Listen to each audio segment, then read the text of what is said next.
用3D 列印做枪已经变作是各国管制枪支的空棒咯。法国检方是宣布讲，因抓到一个非法制造枪支走私的集团抓到14个嫌犯，查扣一寡枪。这些枪拢是用3D 列印零件，佮甲零件倒起来，伫网络顶头用加密货币伫卖，是真恶对诈。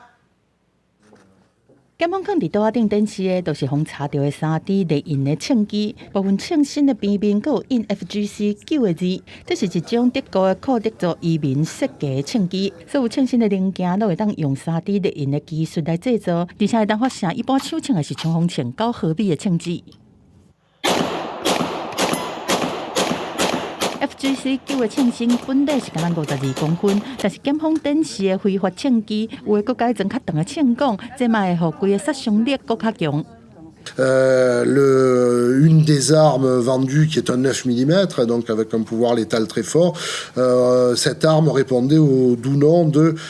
Fuck Gun Control 9 mm. Donc vous voyez tout un programme FGCA. 法新社的报道指出，讲法国政府是调动差不多300个国家宪兵队的官兵，专门负责反恐的特勤队员，对1年前就开始布线对科技的任务，而且透过网络歹徒的渗透，入去到乌青买卖的网络，总算查到14个嫌犯，包括带头这个26岁有毒品前科的查某人，互检方抓一个有2点：第一是嫌犯拢是透过网络和买家来联络，而且用加密货币来做交易，避开检警的追踪；第二是制作枪械的过程，所有的know how都是对网络找到的。即摆查到的8台3D 列印机，逐台只要台票5000外块就会当买到啊！这做出枪机的零组件了后，嫌犯会一个一个分批寄互买家，买家则佫家己甲做起来，亲像 FGC9 这种枪械，每一支是会当卖到台票33700到50500外块。检方认为讲，都生意遮尔好赚，互欧洲遮济人拢有枪机，会互治安佫较恶化。